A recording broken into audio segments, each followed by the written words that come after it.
खिदमत है। आज इतवार है और यकुम में है, यानी आज का दिन इंतहाई अहम तारीखी पस मंजर में है।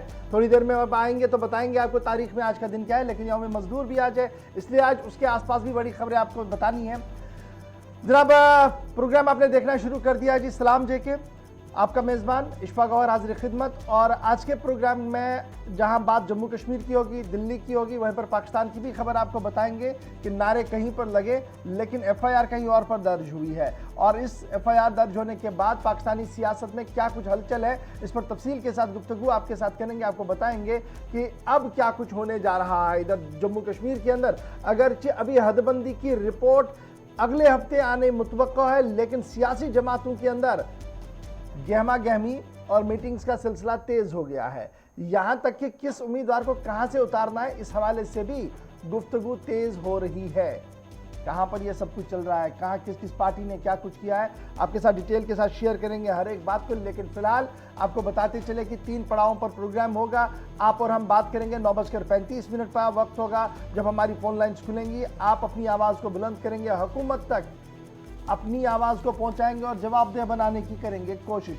लेकिन सबसे पहले जरा माजी पर आज एक नजर डालते हैं, जहां पर आज यकुम में है, लेकिन हिस्ट्री ऑफ द डे में यकुम में क्या कुछ हुआ है बताएंगे मेरे साथी गौहर कुछ है। बहुत बहुत शुक्रिया इशफाक गौहर। तो बात करेंगे आज तारीख में आज के दिन के हवाले से, यानी कि आज यकुम में है। आज क्या कुछ हुआ है मुल्की और आलमी सतह पर, वो हम आपकी नज़र करेंगे। आज यकुम मई 1328 में इंग्लिस्तान ने स्कॉटलैंड की आज़ादी को तस्लीम कर लिया। वो आज ही का दिन था। और आज ही के दिन 1707 में इंग्लिस्तान और स्कॉटलैंड इलाहा कर सल्तनत बरतानिया बन गए हैं। और आज ही के दिन यकुम मई 1941 में दूसरी जंग अज़ीम के दौरान जर्मनी ने तब्रूक पर हमला कर दिया। और आज ही के दिन साल 1948 में यकुम मई 1948 में शुमाली कोरिया वजूद में आया और इसके सदर किम आल संग बने हैं। वो आज ही का दिन था। आज ही के दिन साल 1960 में यकुम मई 1960 में सोवियत यूनियन ने एक अमरीकी जासूस तैयारा U-2 अपनी खलाई हुदूद में गिरा दिया। और आज ही के दिन साल 2003 में अमरीकी सदर जॉर्ज बुश ने इराक में जारी फौजी ऑपरेशन ख़त्म करने का ऐलान किया। वो आज ही का दिन था, यकुम मई साल 2003।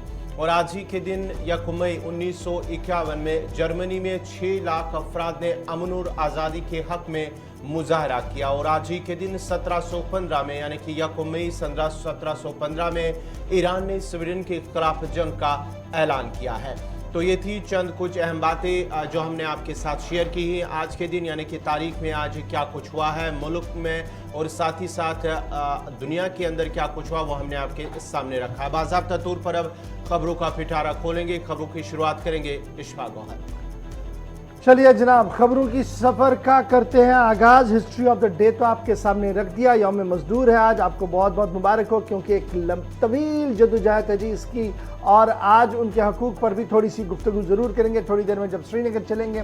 लेकिन फ़िलहाल शुरुआत करते हैं डिपार्टमेंट ऑफ पर्सनल ट्रेनिंग्स के DOPT के हवाले से, क्योंकि खबर दिल्ली से डेवलप हो रही है कि डिपार्टमेंट ऑफ DOPT ने अब यह फैसला लिया कि AIS ऑफिसर्स, यानी जो इंडियन एडमिनिस्ट्रेटिव सर्विस के अफसर हैं और जम्मू कश्मीर और लद्दाख के अंदर तैनात है, डेप्यूटेशन पर है, उनके अगले प्रमोशन और डेप्यूटेशन में इजाफा करने का फैसला तभी लिया जाएगा जब उनकी प्रोग्रेस रिपोर्ट को देखा जाएगा। यानी DOPT का मानना है कि जिन अफसरों को तैनात किया गया जम्मू कश्मीर और लद्दाख के अंदर, उनको एक्सटेंशन देना है या नहीं देना है, उनको अगली प्रमोशन मिलेगी या नहीं मिलेगी, इस सब का दारोमदार होगा उनकी परफॉर्मेंस पर। और अब ये परफॉर्मेंस रिपोर्ट मांगी जा रही है DOPT की तरफ से हर माह, ताकि एसेस किया जाए कि क्या कुछ आगे इन अफसरों के साथ किया जाए। 5 साल सेंट्रल डेपुटेशन को लिंक किया गया है प्रमोशन के साथ। और फिलहाल ये खबर आ रही है जहां अफसरों का डेपुटेशन पे आएंगे नहीं आएंगे, उनका एक्सटेंशन मिलेगा नहीं मिलेगा, इसके लिए परफॉर्मेंस रिपोर्ट को लाजमी करार दिया गया है। वहीं पर खबर ये है कि 8 मजीद IAS IPS अफसरों को जम्मू कश्मीर के अंदर तैनात किया जा रहा है। Department of personal and training ने इस बात का खुलासा किया है कि मॉनिटरिंग परफॉर्मेंस की जा रही है जी सभी ऑल इंडिया सर्विस ऑफिसर्स के जो डिप्यूट किए गए हैं यूनियन टेरिटरी जम्मू कश्मीर के अंदर और लद्दाख के अंदर जब से 370 और 35A का अख्तिताम हुआ, दोनों यूनियन टेरिटरीज के अंदर जम्मू कश्मीर कार्डर को ख़त्म करके अरुणाचल प्रदेश, गोवा, मिजोरम यूनियन टेरिटरी कार्डर का निसाब चल रहा है और उसके हिसाब से जिन अफसरों की तैनाती हुई है अब उनकी परफॉर्मेंस देखकर ही अगला फैसला लिया जाएगा। इसके साथ साथ जहां पिछले हफ्ते कुछ अफसरों की तैनाती हुई थी, वहीं पर खबर यह है कि कुछ मजीद अफसरों की तैनाती आने वाले चंद दिनों के अंदर हो जाएगी। इस सिलसिले में तमाम तर लवाजमात दिल्ली से पूरी की जा रही है।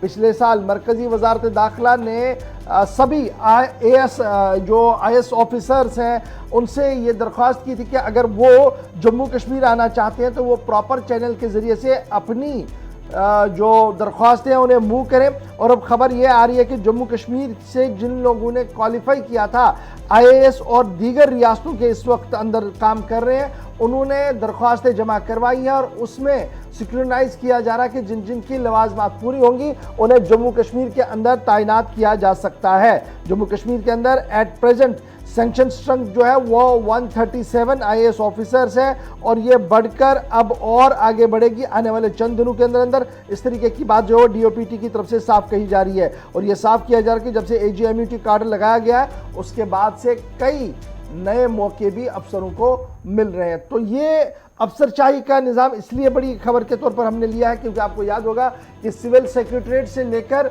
ज़मीनी सूरत हाल जहाँ तक है वहाँ पर सूरत हाल ये बनती है कि अफसरों के पास एडिशनल चार्जेस हैं और एडिशनल चार्जेस की वजह से जो बुनियादी सतह पर काम होना था वो लगातार मुतासिर हो रहा है। और अब मरकज़ी हुकूमत एक तो इजाफी अफसरों की तैनाती के हवाले से मन बना चुकी है और चंद हफ्तों के अंदर अंदर 8 से 10 अफसर जो है वो तैनात किए जाएंगे जम्मू कश्मीर के अंदर और लद्दाख के अंदर। उसके साथ साथ ये भी साफ कर दिया गया है कि जो लोग डेप्यूटेशन पर यहाँ पर है उन्हें मजीद डेप्यूटेशन पर यहाँ पर रखा जाए और क्या उन्हें नेक्स्ट प्रमोशन दी जाए या नहीं दी जाए, इस सिलसिले में भी उनकी परफॉर्मेंस रिपोर्ट को देखने के बाद ही फैसला लिया जाएगा। तो ये अकाउंटेबिलिटी का एक मामला था जी, एक एहतसाबी अमल था जो अफसरों के लिए बड़ा इंपॉर्टेंट था। और इस खबर के साथ आते हैं अपनी एक और बड़ी खबर की ओर और दूसरी खबर की ओर आते हैं जी। दूसरी बड़ी खबर जो है वो जरा सियासत के हवाले से और आपको बताते चले कि सियासी गलियारों में भी हलचल काफी ज्यादा तेज है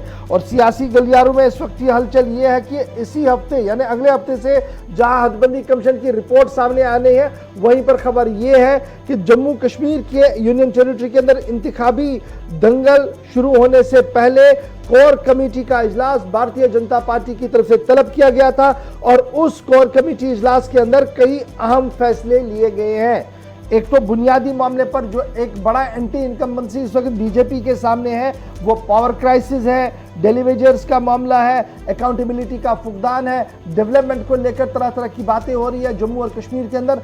एक तो इसे कोर कमेटी के अंदर डिस्कस किया गया कि इसको कैसे एड्रेस किया जाए ताकि जब हर घर बीजेपी के साथ जुड़े इस मुहिम को शुरू किया जाए तो तब इस तरीके की परेशानी ना हो। कोर कमेटी को हेड कर रहे थे कल रविंदर रैना जो सदर हैं यूनियन टेरिटरी बीजेपी के, उसके साथ साथ इंचार्ज जो जम्मू कश्मीर के आशीष सूद, दोनों ने को चेयर किया था और चेयर किया था मीटिंग को जिस दौरान ये फैसले कई अहम फैसले लिए गए। मीटिंग के अंदर member parliament Jugal Kishore Sharma, former deputy chief minister senior BJP leader doctor Nirmal Singh, party general secretary organisation Ashok Koul, national general secretary doctor Narendra Singh, former minister and senior leader Satya Sharma, party general secretary Sunil Sharma, doctor DK Maniyal, Vibodh Gupta, chief spokesperson Sunil Sethi, senior leader Davinder Rana, party तर्जुमान और साबिक और vice president Shaktiraj परिहार और उसके साथ साथ doctor द्रक्षा Andrabi, Ajay Bharti और दीगर लोगों ने इस कोर कमेटी की मीटिंग में शिरकत की है। इस मीटिंग के अंदर जो फैसला लिया गया है वो ये लिया गया है कि मास कॉन्टैक्ट शुरू किया जाएगा, यानी बड़े पैमाने पर अवामी प्रोग्राम को शुरू किया जाएगा और हिली एरियाज तक यानी जो पहाड़ी इलाके हमारे हैं, अर्थवाइल डोडा डिस्ट्रिक्ट यानी जो पुराना डोडा डिस्ट्रिक्ट था उसको, रजौरी पुंछ को, यानी डोडा और रजौरी पुंछ को on the top of the list रखा गया जम्मू प्रोविंस के अंदर, जहां पर सबसे ज्यादा फोकस किया जाएगा पार्टी की तरफ से। उसके साथ साथ जम्मू सूबे के साथ साथ कश्मीर सूबे के अंदर भी पार्टी को मजीद फाल, मुतहरिक और बेहतर बनाने के हवाले से हर मुमकिन कदम उठाने की हुकूमत अमली को तरतीब दिया गया है। कोर कमेटी ने इस बात पर भी फैसला लिया है कि गुजर, बकरवाल, पहाड़ी, एससी लोगों के साथ मिलकर काम करने की कोशिश की जाएगी और एलओसी पर पीओजेके के पास पीओजेके के जो डिस्प्लेस्ड लोग हैं, वेस्ट पाकिस्तानी रिफ्यूजीज है, कश्मीरी पंडित्स हैं, बैकवर्ड क्लास है, गद्दी सिपीज हैं, उनकी जो बुनियादी मसाइल है उन मसाइलों को हल करने के लिए भी काम किया जाएगा। कोर कमेटी ने यह फैसला लिया कि चलो भूत का जो प्रोग्राम 15 दिवसीय प्रोग्राम चल रहा था जो खत्म हुआ है उसको और ज्यादा आगे बढ़ाया जाएगा और अब ये कंक्लूड 15 मई को किया जाएगा, इस तरीके की बात रखी गई है। ताहम ये भी बात सामने आ रही है कि अब एक कमेटी बनाई गई है कोर कमेटी के अंदर जो दिल्ली आएगी और दिल्ली के अंदर लीडरशिप के साथ बात करेगी, चाहे वो रोजगार का मामला हो, चाहे वो बिजली का मामला हो, चाहे वो डेली वेजर्स का मामला, इस पर किस तरीके से हिकमत अमली को हाथ में लिया जाए ताकि बीजेपी के हक में मामला बन पाए। इस वक्त जो खबर आ रही है कि एंटी इनकम्बेंसी का भी एक असर जरूर जम्मू कश्मीर के अंदर है मौजूदा निजाम के खिलाफ, उससे कैसे बचा जाए इस हवाले से हिकमत अमली को तरतीब दिया जा रहा है। सोशल मीडिया को एक बुनियाद बनाकर चुनावी दंगल में उतरा जा सकता है। इस सिलसिले में सोशल जो राब्ता साइटें हैं बीजेपी की और जिस तरीके से सोशल मीडिया वॉर रूम है उसको भी अरसर-9 तश्कील देने की बात कल कही गई है ताकि इंफॉर्मेशन कैंपेन को सही तरीके से नीचे तक लाया जा सके।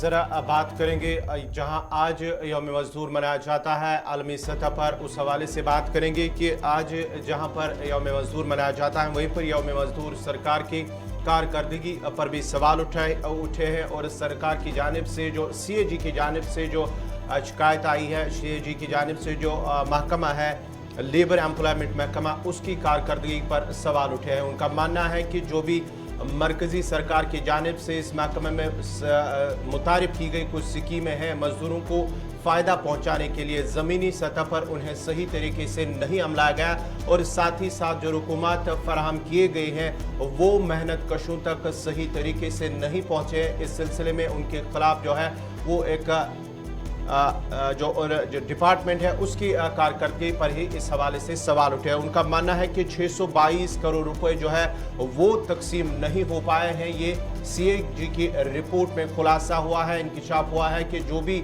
रुकूमात उन्हें तकरीबन 622, पहले तो ये रुकूमात थे 296 करोड़, अब ये बढ़कर 622 करोड़ रुपए तक पहुंच चुके हैं। जो खर्च सही तरीके से नहीं हुए, उन मजदूरों को अपना हक नहीं मिला है, जिन्होंने साल भर दिन भर जो मेहनत की होती है उन्हें इस हवाले से मुतल्लिका महकमा की जानिब से वो रुकूमात फराम नहीं किए गए। अगरचे हुकूमत की जानिब से फराम किए गए लेकिन तकसीम मजदूर तबका जो अफराद है उन तक के सही तरीके से नहीं पहुंच सका और साथ ही साथ जो भी स्कीमें इस हवाले से ताकि वो मजदूर उन स्कीमों से फ़ायदा उठा सके वो सही तरीके से इस महकमे की जानिब से अमलाया नहीं गया और न ही उन स्कीमों से उन मजदूरों को फ़ायदा पहुँचाया गया। सीएजी ने लेबर एम्प्लॉयमेंट डिपार्टमेंट पर ये बात सामने रखी है कि उनकी जो पुअर इम्प्लीमेंटेशन है जी वो कई अहम स्कीमों के लेकर है और जो पैसा बांटना था लेबर सेस के तहत उसे बांटा नहीं गया है और रजिस्ट्रेशंस भी अगर कहीं पर की गई हैं तो उनमें जो ज़रूरी लवाजमात थे उनको बालाई ताक रखा गया है और साथ साथ जो कंस्ट्रक्शन बोर्ड हमारे पास यहाँ नया बना था उसके तहत जो काम करना था उस पर भी सवालिया निशान जो है वो सीएजी की तरफ से उठाया गया। श्रीनगर चलेंगे, हिलाल हांजूरी हमारे साथ है। अब जरा एक चीज़ पहले समझिएगा, सीएजी कॉम्पिटेंट ऑडिटर जनरल जहाँ पर पाई का हिस्सा पूरे मुल्क का रखा जा रहा है और इस वक्त हेड कौन कर रहे हैं? जीसी मुर्मू साहब, जो एक ज़माने में लेफ्टिनेंट गवर्नर हमारे जम्मू कश्मीर के रह चुके हैं, यानी जम्मू कश्मीर की सूरत हाल से बगौर वो वाकफ़ है। और यही वजह है कि पिछले कई हफ्तों से जब हम CAG की बात करते हैं तो इसमें आपको जम्मू कश्मीर का जिक्र बार बार देखने को मिलेगा। और इसी तरीके का उन्होंने अपने नॉर्थ और साउथ की तरफ से भी कई अहम स्कीमों पर सवाल उठाए हैं। तो सीधे श्रीनगर चलेंगे जी, हिलाल हमारे साथ है। हिलाल, बहुत शुक्रिया जी ज्वाइन करने के लिए। सबसे पहले जब CAG की हम बात करते हैं तो इंतहाई अहम इदारा है और इस इदारे ने अब जो रिपोर्टिंग का सिलसिला शुरू किया है, इसमें आज की हम जब आप बात कर रहे हैं तो वो लेबर एम्प्लॉयमेंट डिपार्टमेंट है। खबर यह है कि पुअर इंप्लीमेंटेशन के हवाले से खबर है कि जनाब जो बुनियादी सतह पर स्कीमें थी उन्हें मुतारुफ कराना था, उसका फ़ायदा इन मजदूर तबकों को मिलता है, इन मेहनत कशों को मिलना चाहिए था, नहीं मिल रहा है। एक तो हमारी नज़र इस पर जा रही है। दूसरा ये कि जिस तरीके से रजिस्ट्रेशन प्रोसेस को चलाना था ताकि उन्हें इन स्कीमों के दायरे में लाया जाता, उसमें भी एतराज़ CAG की तरफ से। क्या कुछ डिटेल में खबर है? क्योंकि आज का दिन इंतहाई अहम है, मजदूर दिवस है, मजदूरों की बड़ी बड़ी बातें होती है, तकरीरें की जा रही है, लेकिन बुनियादी सतह पर जम्मू कश्मीर के जाविये से कहाँ पर इंतजामिया खड़ी है? इसमें कोई शक नहीं है कि जब से ये लेबर रूल्स आए हैं और उसके बाद एक्ट के तहत वक्तन फौक्तन जोड़ी गई है ताकि वेलफेयर स्कीमों के जरिए ऐसे मजदूर जो है वो सरकार की जानब से कुछ माउनत हासिल कर पाए।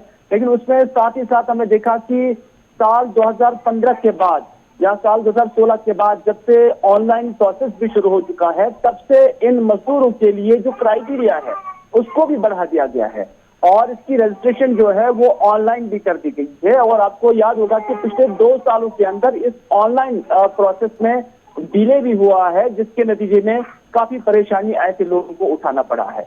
और जम्मू कश्मीर के अंदर लेबर एक्ट के हवाले से जहां पहले से ही लेबर्स को या मजदूरों को इस हवाले से पूरी मालूमात नहीं है, वहीं लेबर डिपार्टमेंट हो या दीगर एजेंसीज हो, उनकी जानब से इस हवाले से कोई जानकारी मुहिम भी नहीं पहुंचाई गई, जिसके नतीजे में जो रुकूमात इसके लिए मुख्तस रखे गए थे मजदूरों के लिए, उन्हें वो रुकूमात इन स्कीमों के जरिए नहीं मिल रही हैं।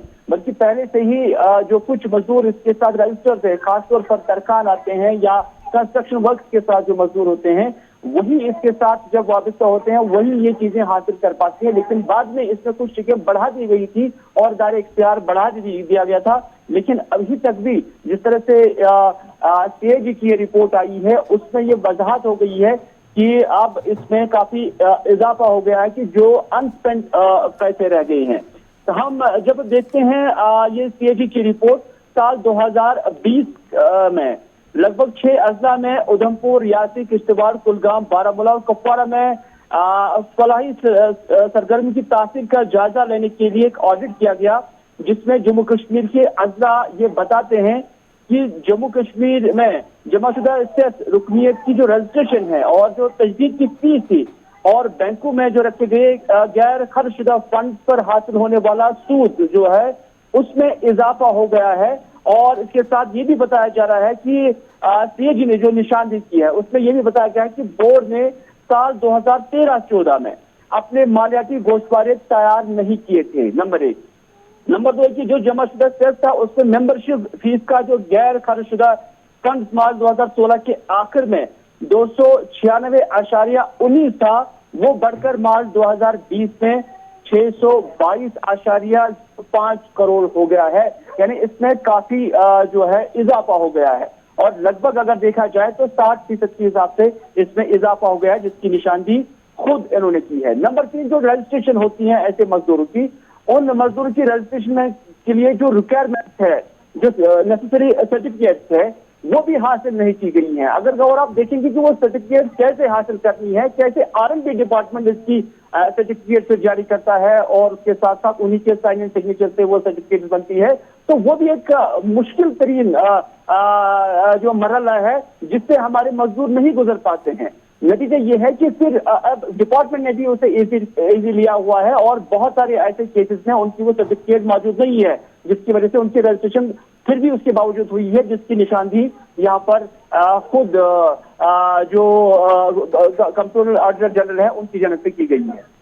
तो कुल मिलाकर हम ये मानेंगे कि जो सूरत हाल है वो यही है कि जनाब पैसा दिल्ली से आया लेकिन निज़ाम इस तरीके का था कि जिसका फ़ायदा ग्राउंड ज़ीरो पर आना चाहिए था, मज़दूरों को मिलना चाहिए था, मेहनत कशों को मिलना चाहिए था। अफसरशाही इतनी बड़ी है कि वो फ़ायदा उन्हें मिला नहीं, और अगर कहीं मिला भी है तो उस पर भी सवाल है कि जनाब प्रॉपर प्रोसीजर को फॉलो नहीं किया गया। एक तो प्रॉपर प्रोसीजर को फॉलो नहीं किया गया, लेकिन जो ऐसे मजदूर है उनके लिए वो प्रोसीजर उसको फॉलो करना बहुत मुश्किल है। नतीजा ये है कि वो इन स्कीमों का फायदा नहीं उठा पाते हैं। क्राइटेरिया बहुत मुश्किल तरीन है जिसको वो पूरी तरह से फॉलो नहीं कर पाते हैं। ये इससे पहले भी मजदूरों की गुजारिश रही थी, उनका मुतालबा रहा था कि इस क्राइटेरिया को कम किया जाए, क्योंकि ऐसी ऐसी जगह पे इन आम मजदूरों को सर्टिफिकेट जाने की जरूरत पड़ती है जो फिर उन्हें देते नहीं है, जो फिर उन्हें जानते नहीं है, जहां पर उन्होंने काम नहीं किया है। क्योंकि ये सिर्फ वो मजदूरी नहीं है जो मुख्तलिफ एजेंसी के साथ काम कर सकते हैं, जो मुख्तलिफ बोर्ड के साथ काम करते हैं, बल्कि बाकी जो भी कंस्ट्रक्शन के साथ काम करते हैं, लेकिन उन्हें किसी के साथ एफिलिएशन नहीं है, वो सर्टिफिकेट कहां से लाएंगे। उन्हें कहा गया है कि आप R&D डिपार्टमेंट से सर्टिफिकेट आओ, और R&D डिपार्टमेंट वाले उन्हें देते नहीं है, क्योंकि वो उन्हें यही बोलते हैं कि हमें क्या पता है कि आप कौन सा काम करते हैं। क्योंकि इसमें जो मद रची गई है 90 डेज की, कि वो कम से कम 90 दिन साल के अंदर काम करना चाहिए, इसकी निशानदेही कौन करेगा। यहीं पर ऐसे जो पेच जो है फंस जाते हैं। नतीजा ये है कि ये जो एम्प्लॉयज है या ये जो मजदूर है, ये फिर इन स्कीमों के लिए एंटाइटल नहीं हो पाती। बहुत बहुत शुक्रिया जी हिलाल हमारे साथ ज्वाइन करने के लिए और इस अहम और हसास मामले पर गुफ्तगू करने के लिए। जनाब, ये इसलिए बड़ी इंपॉर्टेंट बात है क्योंकि आज यौम मजदूर है, यानी आज मेहनत कशों का दिन पूरी दुनिया में मनाया जा रहा है, भारत में भी मनाया जा रहा है, जम्मू कश्मीर में भी मनाया जाता है। तकरीब बहुत सारी होंगी, सेमिनार सिंपोजियम्स होंगे, लेकिन सूरत हाल जो थी वो आपके सामने मुख्तसर से वक्त में हमने रखने की कोशिश की। छोटा सा ब्रेक के उस पार आएंगे, मौसम का मिजाज भी बताएंगे, लेकिन पाकिस्तान की सूरत हाल से भी आपको रूबरू करेंगे। उम्मीद है कि आप अपना साथ बराबर देंगे हमें।